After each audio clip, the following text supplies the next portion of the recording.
Well, good morning. Again, this is Dr. Brad at Your Health Reclaimed, where we expose the root causes of Lyme and chronic illness so you can really understand the trap of healthcare, why you're not getting well, and what you really need to do to get yourself better. Oh, most of the things we need help doing that because we just don't have the background to do it. So today we've got another special guest, and this is going to be really a great conversation. From being an English teacher to a life coach that specializes in people's relationships with food. Long time ago, I was working with a woman who she came to that realization that she needed to take a whole different approach to her relationship with food to get better. And it was one of the most interesting souls I remember working with, one of the healthiest people as far as things went, really easy to work with. And it was really a lot of fun. So I'm going to introduce Nan Saysana and let her give you a little bit of her background, and we'll see where this goes. So welcome, Nan. Thank you so much for having me. It's a pleasure to be here. Thank you. Yes. So tell us a bit of your background, how you got into teaching, and what was the shift that got you into coaching? Yes. Oh, well, what a great question. So my mom used to be a teacher, so I always knew that was an option to be a teacher, but I never planned really to be a teacher. It's just that as part of my studies in France, studying English, I went to Oxford in the United Kingdom for 1 year, and I liked it so much there that I wanted to stay and have a job. But my thought was, okay, but if I get a job, then it will be hard when I really want to work and I know exactly what I want as a career. It will be hard to go back to studying. So I'd better find something to keep studying so that then it's easier. And the only thing, it was back in 1996, I suppose. So the only thing that was available then was to prepare a competitive exam to become a teacher. That was the only thing that they would send me the in England, and I would send back the essays and all the homework I was doing back to France. And so I enjoyed studying that on top of the job I had there. And then I thought, well, since I'm studying, let's go and let's take the exam just to see, it's just no pressure. It's just, oh, we'll see. And I like studying, I like working, I like learning and everything. So let's see how it goes. And I passed the exam. So that's how I became an English teacher, kind of by accident, but a happy accident because I realized I loved it. But all the time, ever since I was 16, I guess, as a teenager, I was struggling with binge eating. So I didn't know this at the time, but whenever I was feeling a strong emotion, which being human happens quite a lot, but I didn't know that either. I thought it was a problem for me to feel angry, to feel frustrated, to feel even happy. I didn't know how to handle all this. And so I would numb my emotions, numb my feelings by eating peanuts, eating chocolate, whatever was available to me. I loved cake, but I also know that over the years, it didn't serve me. I didn't like the way I felt, the immediate sensations after eating. I didn't like that at all. I didn't like the weight I gained. I didn't like any of it. So I was a teacher. I was experiencing stress. Oh, of course, with the stress, I was turning to food, and so it was this pattern that I didn't like. So I was always looking for a solution, and I did what many people do. I tried diets after diets, all the fat things I explored, and then I was trying willpower, starting the day with, no, you're not going to eat any of this, and you're going to skip this, and felt miserable throughout the day. And of course, in the evening, I would, explode and go to the cake and the chocolate and all the things. And that lasted for 30 years until I heard a podcast that explained that if I was turning to food, it's because I was looking for comfort and because I didn't want to feel stressed. I didn't want to feel bored. I didn't want to feel mad or frustrated or whatever I was experiencing. And that was the shift. So that's it. To make a long story short, that's how I learned about coaching, and I started studying that. It helped me tremendously. I stopped binge eating. And again, well, you know me, I wanted to learn more about that. The woman I listened to, who helped me so much stop binge eating, was opening a certification online. And so I took it just for the sole purpose of learning more about this and changing more and so on. So I got certified, but it was just, again, just for the fun. And then she opened slots to hire freelancers, coaches as freelancers. And again, just like the first time when I passed the exam, I went all in and thinking, oh, let's see what happens. And I got hired. So that's how I became a coach. I turned from being a teacher to a coach. It's really an interesting thing looking at different people and what they get into. Those are the best at whatever their craft is. And I'm sure you're this as far as a teacher goes, are ones who go through different steps Hmm. on their own to try and address something Hmm. that no one else has really been able to help them with. And a lot of the health care issues are that way. I know I went through a lot of chronic illness from a very young age through different seasons of my life. And that's what set the stage for what I do now. With your mom being a teacher, that's an interesting thing because did you feel like you're a natural born teacher? I mean, is that how you interacted with people? Oh, no, actually, no, I don't think so. I think I liked, doing presentations and school, and I define myself as an introvert, quite shy. So the first time I did a presentation at school, because it was expected of me, I was super surprised because I loved it. I didn't expect that. So that's the natural part of me being a teacher, as you were saying, well, looking for the solution to an issue and looking for ways to explain things better. That came naturally to me. But the part of leading, because when you're a teacher, you're leading 35 people in front of you. That's not my favorite part, let's say. Trying to keep them focused.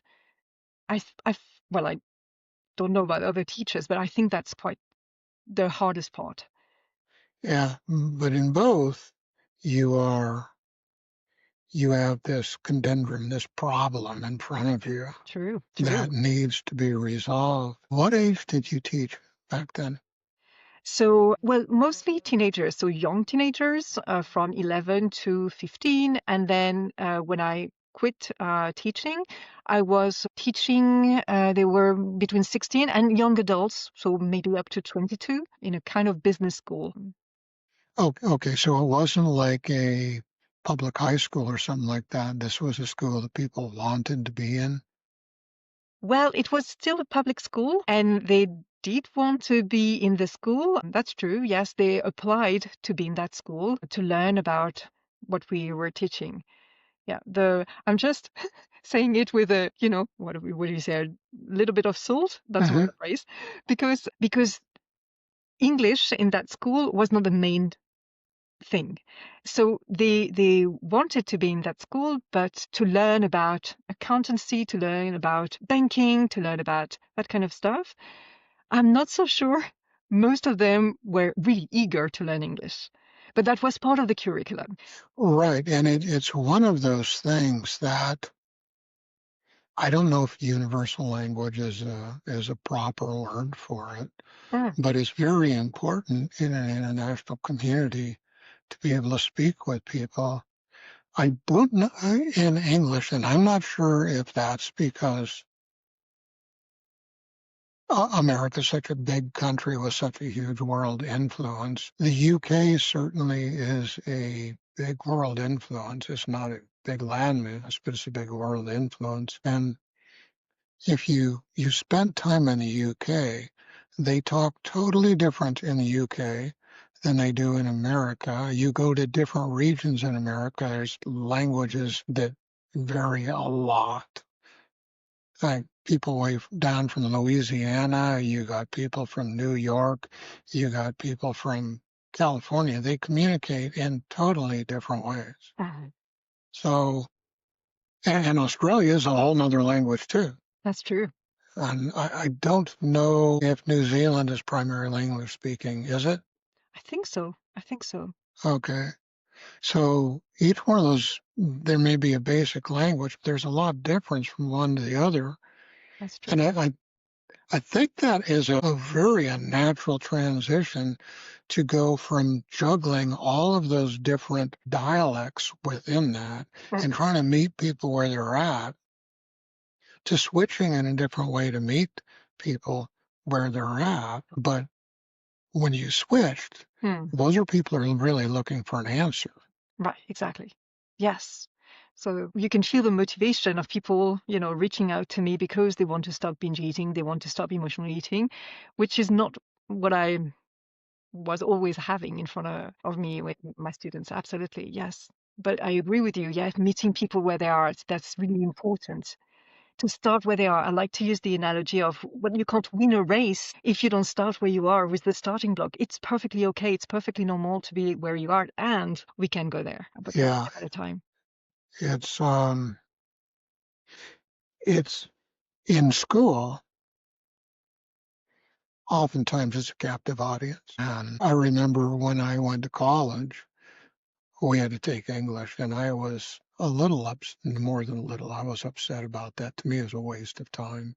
I didn't realize that it is the most universal degree and the degree that will open up the most job opportunity, business opportunity over here in the States. Now, I don't know if that's the case over where you're at, but over here, because that's how we communicate, and learning how to properly communicate, not only in spoken word, but on paper, so it's clear, is huge. Years ago, this is an example of that. Years ago, one of my brothers was trying to find a different job in engineering. He was trying to put his own company together, and that wasn't working.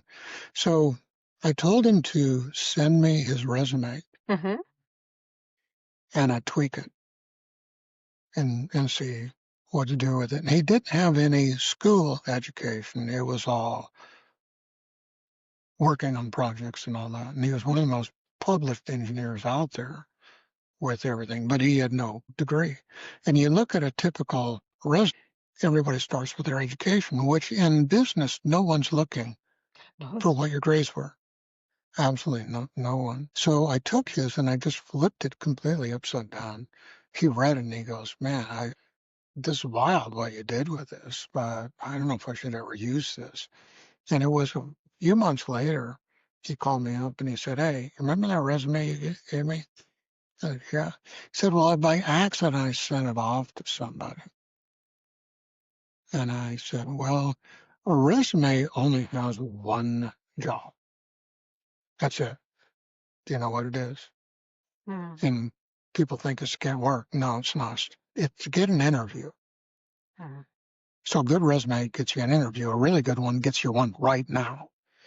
So these people got a hold of him and said, so what happened? I said, well, they got a hold of me. They want to do an interview. I said, how long did it take for them to respond? It was a matter of a very short period of time. I don't even know if it was hours.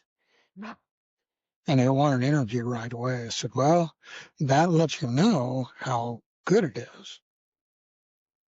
And you really need to use a model like that with who you are. But one of the real problems, and this is the problem with that brother, is I got two brothers like this. They think they know everything. And they're not very good at communicating because they have to command the conversation. It can't be back and forth. They have to think they're the biggest authority in the room. Neither one of them are team players.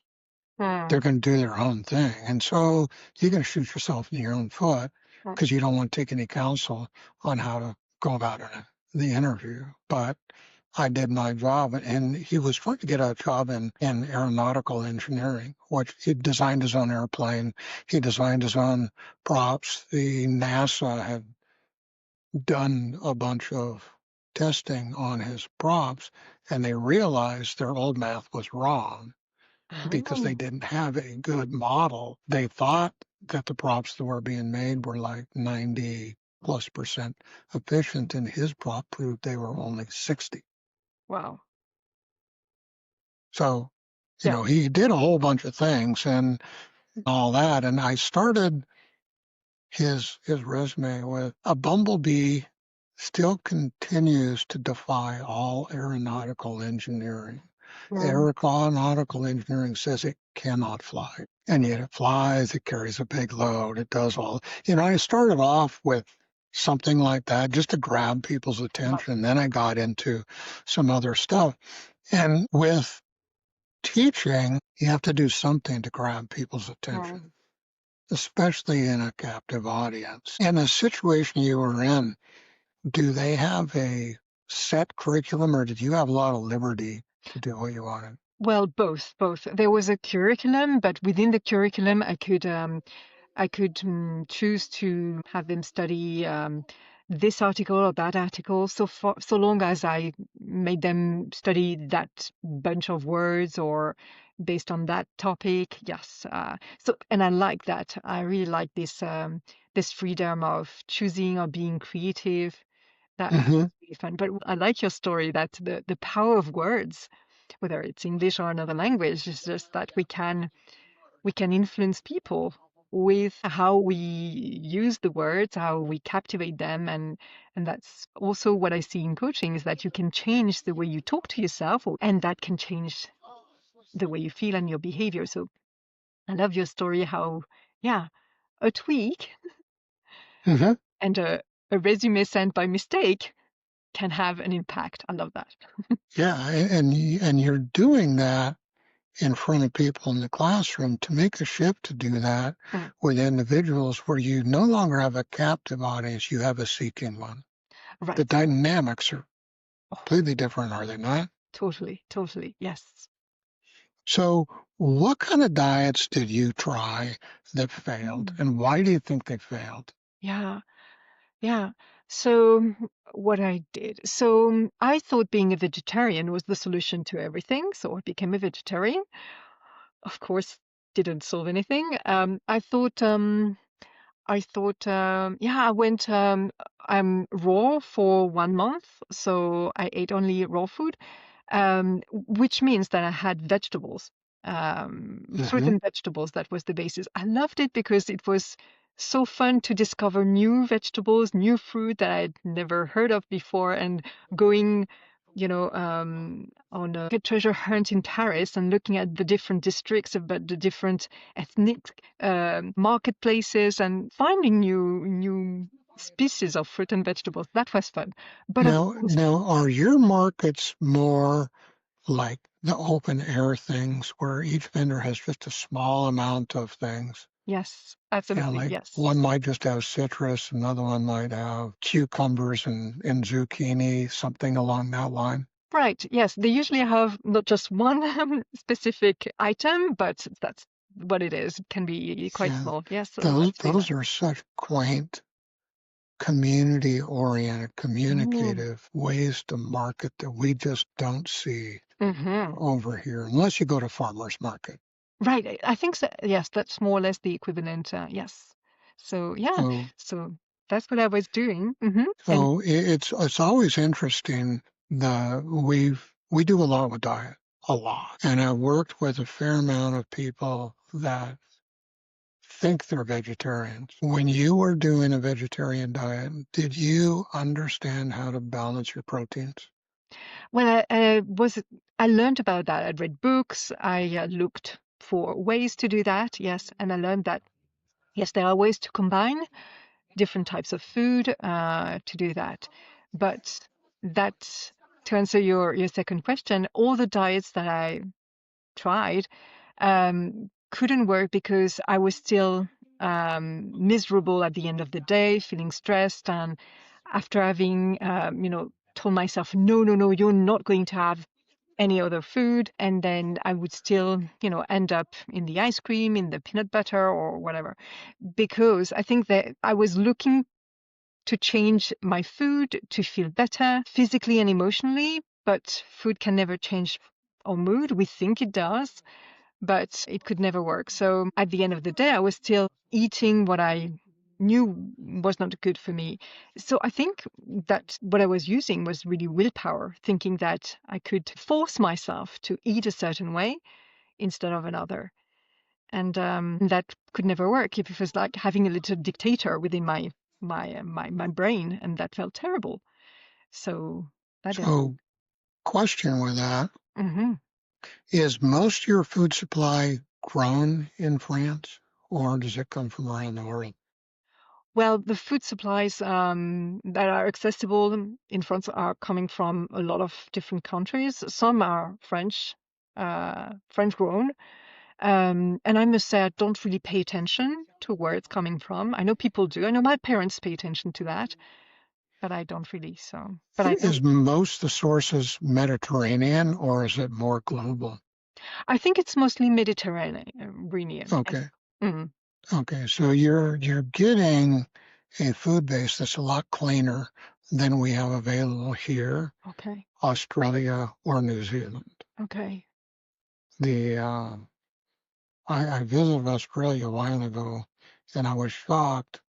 The amount of herbicides and pesticides they use over here in America compared to Europe, Hmm. that's how Australia is to us and New Zealand is to us. We use so much, we've destroyed the integrity of our land Oh, and our food. So Europe will not take our food. The wow. country won't take it Okay.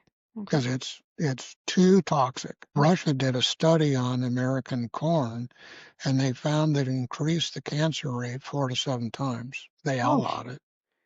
China looked at their study and says, we're going to outlaw it too. We don't want that here. But China's the biggest buyer of American corn. What they do is they take it to China, they ferment it, make different products out of it, and sell it back to us. huh. So Wow. go figure. But Australia and New Zealand, they use the difference of how much we use to Europe is how much Australia and New Zealand use compared to us. So you're talking extreme Mm-mm. toxicity.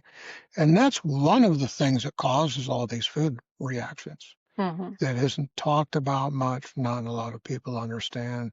It's these herbicides, pesticides, Right. insecticides, fungicides, things along that line. And there's much in the way of unnatural, quote, natural products that are supposedly acceptable to use, but they're oftentimes more toxic than the commercial ones. Wow.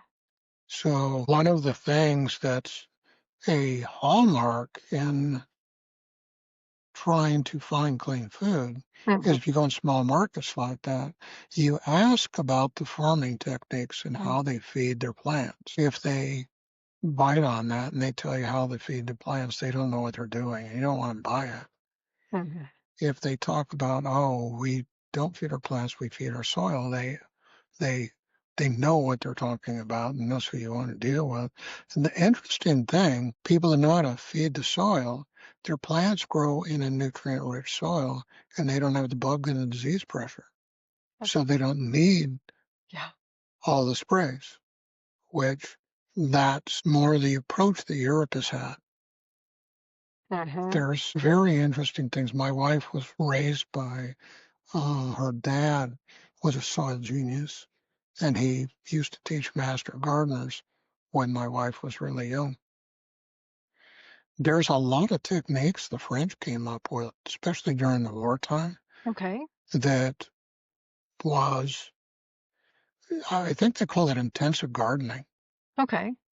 And just putting a wall around your garden and breaking that wall up with interior walls increases the effect as if you had your garden like 2 zones lower Okay. than where you're actually growing.